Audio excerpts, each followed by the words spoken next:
Mysuru ದಟ್ಕಳಿಯಲ್ಲಿ affordable budget ಅಲ್ಲಿ 30-40 duplex ಮನೆ, ಅದು ಕೂಡ ಮೂಡ ಅಪ್ರೂವ್ಡ್ ಸೈಟ್ ಅಲ್ಲಿ ಕನ್ಸ್ಟ್ರಕ್ಷನ್ ಆಗಿದೆ. ನಮಸ್ತೆ ಕರ್ನಾಟಕ, ನಾವು ನಿಮ್ಮ PK ಪ್ರಾಪರ್ಟೀಸ್ ಮಾತಾಡ್ತಾ ಇರೋದು. ಇವತ್ತೊಂದು 3 BHK ಫುಲ್ಲಿ ಫರ್ನಿಶ್ಡ್ ಮನೆ ತಂದಿದ್ದೀವಿ ನಮ್ಮ ಮೈಸೂರು ದಟ್ಕಳಿಯಲ್ಲಿ. ಅದು ತುಂಬಾ ಅಫೋರ್ಡಬಲ್ ಬಜೆಟ್ ಅಲ್ಲಿ.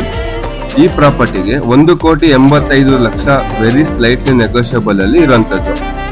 ಮತ್ತಷ್ಟು ಮಾಹಿತಿಗೆ ನಮ್ಮ ಇನ್ಸ್ಟಾಗ್ರಾಮ್ ಪೇಜ್ PK ಪ್ರಾಪರ್ಟೀಸ್ ನ ಫಾಲೋ ಮಾಡಿ ಅಥವಾ ಮೇಲ್ಗಡೆ ಕಾಣ್ತಿರೋ ನಂಬರ್ಗೆ ಕಾಲ್ ಮಾಡಿ. Thank you.